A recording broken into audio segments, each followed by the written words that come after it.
आइए प्रिय दर्शकों, मैं आपका जाना पहचाना विनोद आपको लेके चल रहे हैं आज बहुत अच्छी कहानी की तरफ। और इसमें यह दर्शाने के लिए जा रहा हूँ कि एक ही माता पिता से पैदा होती है संतान और सबके अलग अलग भाग क्यों होते हैं।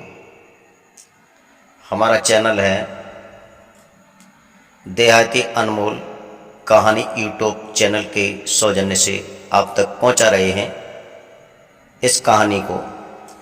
इससे आपको बहुत कुछ मिलेगा। जो भाग्य के बारे में बताया जा रहा है, एक ही घड़ी में जन्म लेने वाले, एक ही मुहूर्त में जन्म लेने वाले बच्चों का भाग्य जुदा जुदा क्यों होता है। एक राजा के पास में एक भिखारी आता था भीख लेने के लिए। एक दिन राजा ने पूछा, आप भीख मांगते हो और भी कुछ करते हो? कहने लगे, हम कुछ नहीं करते, हम तो भीख ही मांगते हैं।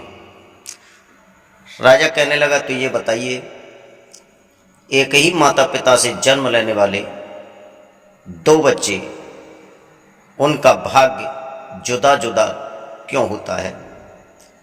महात्मा जी कहने लगे, हम नहीं बता सकते हैं।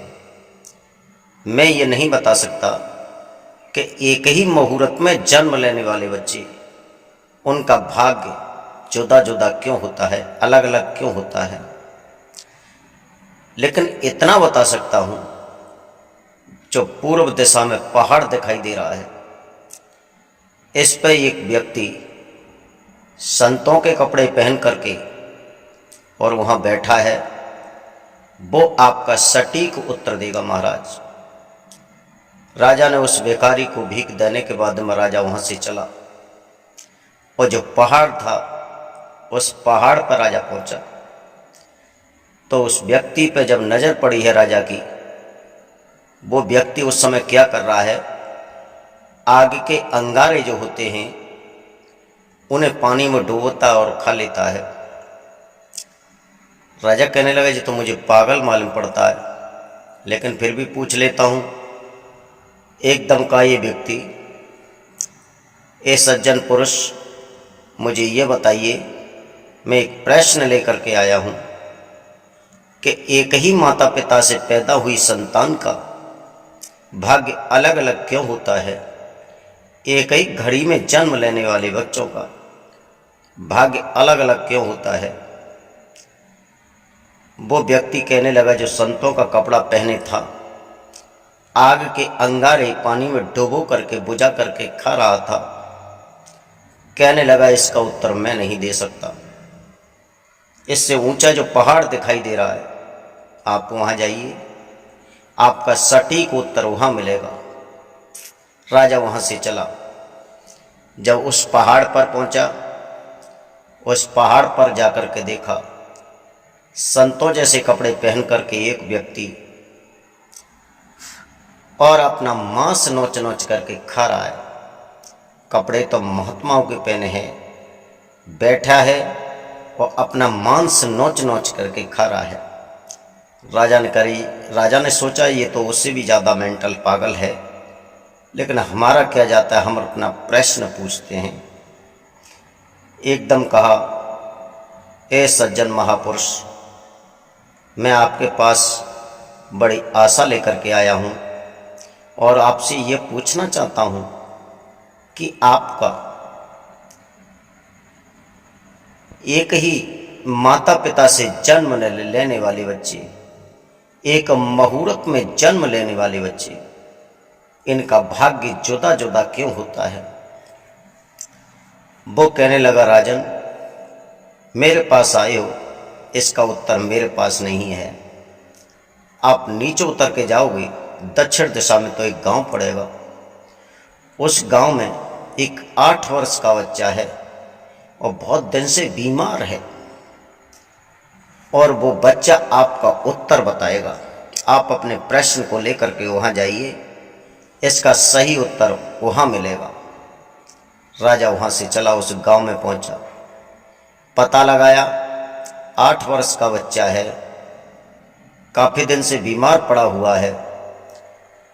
कौन है वो बच्चा, हमें पता बताइए। समस्त ग्रामवासी उस राजा को उसके घर लेकर के पहुँचे। राजा को देखा, वो बच्चा पहले तो हंसा और हंसने के बाद में कहने लगा, राजन बताइए आप क्यों पधारे हैं यहाँ पर। राजा कहने लगा, ये बच्चे पहले तो मुझे ये बता, तो मुझे देख के हंसा क्यों। तो वो बच्चा कहने लगा, हंसने का और रोने का तो रीज़न बहुत अलग है, लेकिन आप बताइए आप मेरे पास क्यों पधारे हैं। राजा कहने लगा, मेरा प्रश्न ये है कि एक ही मुहूर्त में जन्म लेने वाले बच्चे, एक मुहूर्त में जन्म लेने वाले बच्चे, उनका भाग्य जुदा जुदा क्यों होता है, केवल मैं ये पूछने के लिए आया हूँ।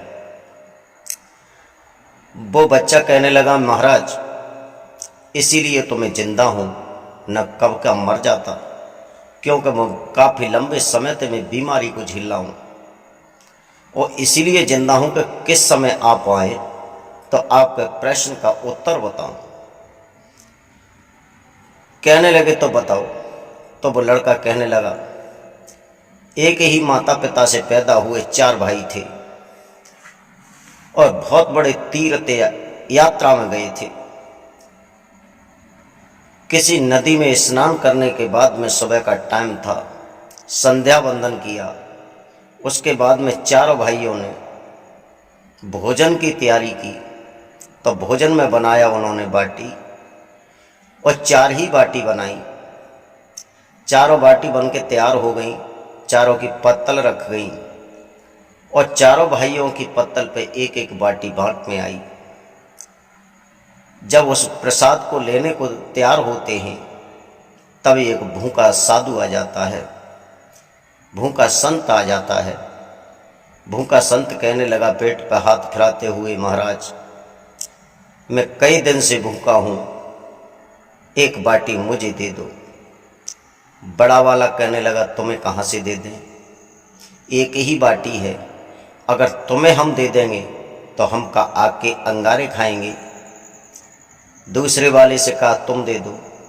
दूसरा वाला कहने लगा, जी एक ही बाटी है, अगर मैं तुमको दे दूं तो फिर मैं अपना का मांस खाऊंगा। तो देखो, पहले वाले ने कहा था कि अपनी बाटी हम तुमको दे देते हैं तो मैं अंगारे खाऊंगा, तो आपको पहले पहाड़ पर मिला होगा साधुओं के कपड़ा पहन करके व्यक्ति जो आग को बुझा बुझा करके खा रहा होगा। दूसरा व्यक्ति आपको मिला होगा जिसने कहा था कि अपनी बाटी हम तुम्हें दे दें तो मैं का फिर अपना मांस खाऊंगा। तो दूसरे पहाड़ पर व्यक्ति मिला होगा, वो अपना ही मांस नोच नोच करके खा रहा होगा। तीसरे व्यक्ति से कुछ साधु ने कहा, भाई आप ही दे दो। कहने लगा, नहीं मैं नहीं दे सकता, अगर मैं दे दूंगा तो मैं कोई बीमार थोड़ी ना हूँ जो भोजन नहीं करूँ। तो उसने भी नहीं दिया। तो वो तो मैं हूँ जो मैंने अपनी बाटी नहीं दी। मैं 8 वर्ष से बीमार हूँ, मैं भोजन नहीं करता हूँ। अब चौथे लड़के पे जब नंबर आया, चौथे ने उससे कहा, संत ने, भाई मुझे कुछ प्रसाद दे दो, मुझे भूख बहुत लगी है। तो उन्होंने आधी बाटी तोड़ करके, और इस कहानी से आपको मिलेगा आधे में से आधा किसी को दोगे तो तुम्हें पुण्य मिलेगा, और विमुख किसी को डिगाड़ दोगे अपने दरवाजे से तो आपको कुछ नहीं मिलेगा, अपयश मिलेगा।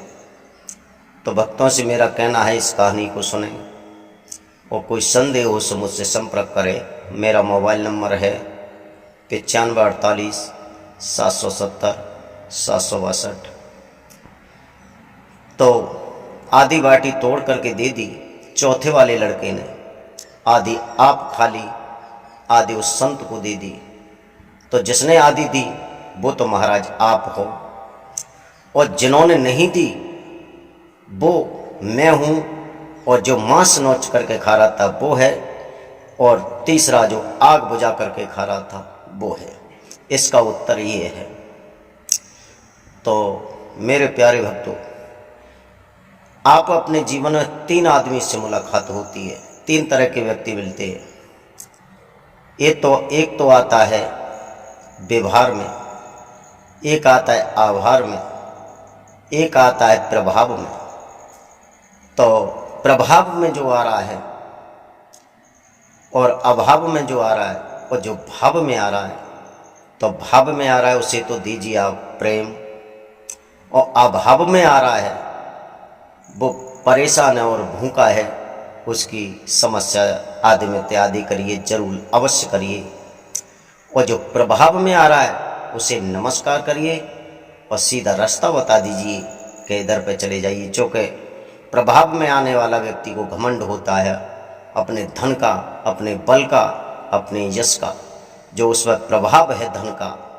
और अभाव में जो व्यक्ति आता है, अभाव वाला व्यक्ति होता है कमज़ोर और भूखा और समस्याओं से बिछड़ा हुआ। तो उसकी समस्या दूर करिए जहाँ तक बने तहाँ तक। और पहला व्यक्ति आता है व्यवहार में, तो उससे तो प्रेम की ज़रूरत है, उसे प्रेम दीजिए, इसमें आपका कुछ नहीं होता।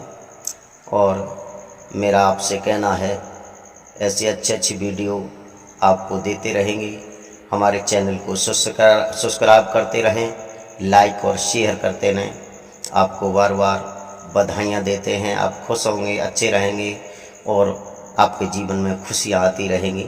मैं वाणी को विराम देता हूँ।